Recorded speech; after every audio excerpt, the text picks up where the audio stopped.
ਚੰਡੀਗੜ੍ਹ ਦੇ ਵਿੱਚ ਪਹਿਲੇ ਮਨੁੱਖੀ ਮਿਲਕ ਬੈਂਕ ਦੀ ਸ਼ੁਰੂਆਤ ਕੀਤੀ ਗਈ ਹੈ। ਇਹ ਸਹੂਲਤ ਉਹਨਾਂ ਨਵ ਜੰਮੇ ਬੱਚਿਆਂ ਨੂੰ ਮੁਫਤ ਦਿੱਤੀ ਜਾਵੇਗੀ ਜੋ ਸ਼ੁਰੂਆਤ ਦੇ ਹਫ਼ਤਿਆਂ ਦੇ ਵਿੱਚ ਮਾਂ ਦੇ ਦੁੱਧ ਤੋਂ ਵਾਂਝੇ ਰਹਿ ਜਾਂਦੇ ਨੇ। ਇਸ ਮੌਕੇ ਦੇ ਉੱਤੇ ਡਾਕਟਰ ਬੇਦੀ ਨੇ ਦੱਸਿਆ ਹੈ ਕਿ ਕਈ ਵਾਰ ਪ੍ਰੀ ਟਰਮ ਯਾਨੀ ਕਿ ਸਮੇਂ ਤੋਂ ਪਹਿਲਾਂ ਜੰਮੇ ਬੱਚਿਆਂ ਨੂੰ ਬਚਾਉਣ ਦੇ ਲਈ ਮਾਂ ਦਾ ਦੁੱਧ ਬਹੁਤ ਵੱਡੀ ਭੂਮਿਕਾ ਨਿਭਾਉਂਦਾ ਹੈ ਅਤੇ ਇਹ ਜਾਨ ਬਚਾਉਣ ਦੇ ਵਿੱਚ ਵੀ ਕਾਰਗਰ ਸਾਬਤ ਹੁੰਦਾ ਹੈ। ਇਸ ਦੇ ਲਈ ਇਸ ਦੀ ਮਹੱਤਤਾ ਜੀਵਨ ਰੱਖਿਅਕ ਦੇ ਰੂਪ ਦੇ ਵਿੱਚ ਵੀ ਮੰਨੀ ਜਾਂਦੀ ਹੈ। ਮਿਲਕ ਬੈਂਕ सहूलत पूरे नॉर्थ रीजन के नवजन्मे बच्चों के लिए एक वरदान साबित होगी। माँ का दूध बच्चे के लिए कितना ज़रूरी होता है ये शायद हर माँ जानती है, पर आजकल की लाइफस्टाइल इतनी हेक्टिक हो गई है कि शायद पॉसिबल नहीं है। कई चीज़ें हैं, प्रीमेच्योर्स बेबी होते हैं, आप महिलाओं की खुद की जॉब्स होती हैं, सब चीज़ें बहुत ज़्यादा हेक्टिक हो गई हैं। और इसमें नुकसान किसका होता है? बच्चों का नुकसान कैसे? छोटे छोटे नन्हे बच्चों को अपनी माँ का दूध नहीं मिल पाता। इसके लिए एक इनिशिएटिव लिया गया है। हमारे साथ डॉक्टर बेदी आई, उनसे जानते हैं कि इनिशिएटिव सर माँ का दूध से इंपॉर्टेंट कुछ शायद होता नहीं है, पर आज की लाइफस्टाइल में पॉसिबल नहीं है कि बच्चों को मिल पा रहा है। एक नया इनिशिएटिव लिया सर, थोड़ा इसके बारे में बताइए। देखिए, मैं एग्जांपल दूंगा आपको छोटी सी कंट्री ब्राज़ील का।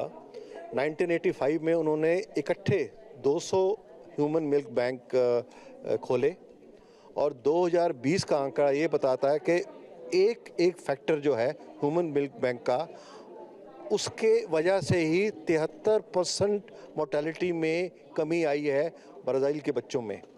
तो कहाँ इतना छोटा सा मुल्क, वहाँ 200 उस टाइम खोले गए थे और इंडिया में आज भी only 57 milk banks are there in this country. पूरे इंडिया में से 57 बैंक। एब्सोल्युटली वो भी मोस्टली जो है वो गवर्नमेंट सेक्टर में है।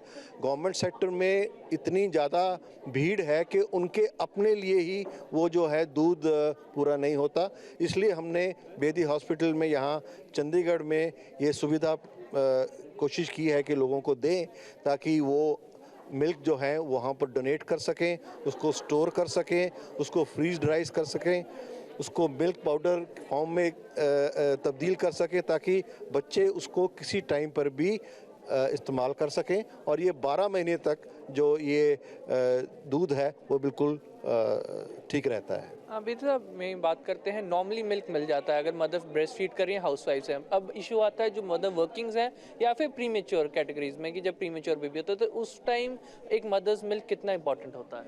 देखिए, प्रीमेच्योर बच्चों के लिए तो इसको हम लिक्विड गोल्ड बोलते हैं मेडिकल भाषा में।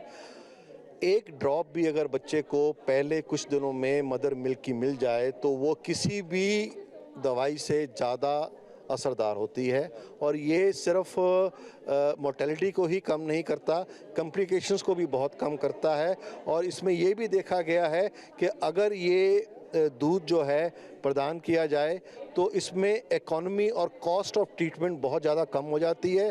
बच्चों की स्टे जो है हॉस्पिटल में वो 1/3 रह जाती है। तो इसके कई ज़्यादा फैक्टर हैं। इसकी वजह से हमें ये अवेयर करना है कि ये एक अमृत धारा है जिसका हमें इस्तेमाल जो है वो करना चाहिए। डॉक्टर साहब, सवाल अब ये आता है कि किसी भी मदर का मिल्क लेके किसी और बच्चे को देना वो सही रहता है कि वो इक्वली काम करता है अपनी माँ के बराबर?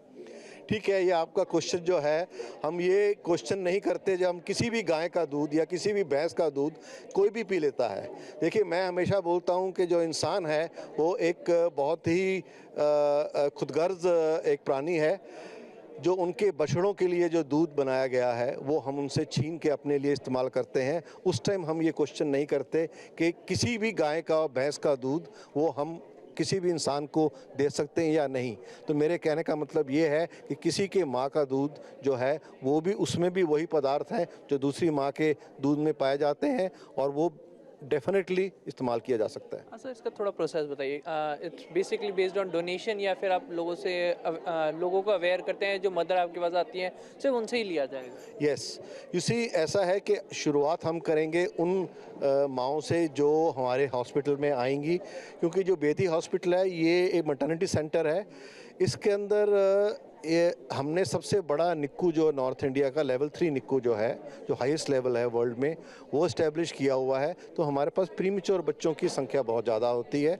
दूसरा, हमारा एक हाई रिस्क यूनिट है और इनफर्टिलिटी सेंटर भी है। सो कहने का मतलब ये है कि तीनों मिला के इसमें जो ऐसे बच्चे पैदा होते हैं जिनको स्पेशल नीड्स होती हैं, इसलिए हम हर मदर्स को जो यहाँ आएंगी उनको काउंसिल करेंगे।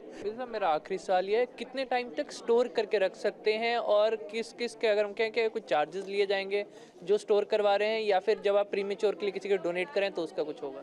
इसके दो भाग हैं।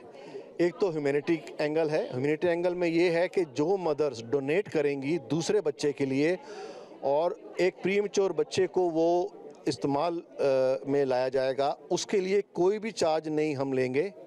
और अगर माँ अपने लिए वो स्टोर करती है उसके प्रोसेसिंग चार्जेस और वो जो है वो लिया जाएगा। Thank you sir. तो ये थे हमारे साथ डॉक्टर बेदी, जो एक चीज़ क्लियर कर रहे कि माँ का दूध जितना दम है, नई इनिशिएटिव है, जितने ज़्यादा लोग अवेयर होंगे उतने ही ज़्यादा बच्चों को शायद समय रहते माँ का दूध मिल पाएगा, जहाँ पे किसी ना किसी कारण वो पॉसिबल नहीं हो सका हो पहले। कैमरा नलजिंदर के साथ अमित कुमार, ANB न्यूज़।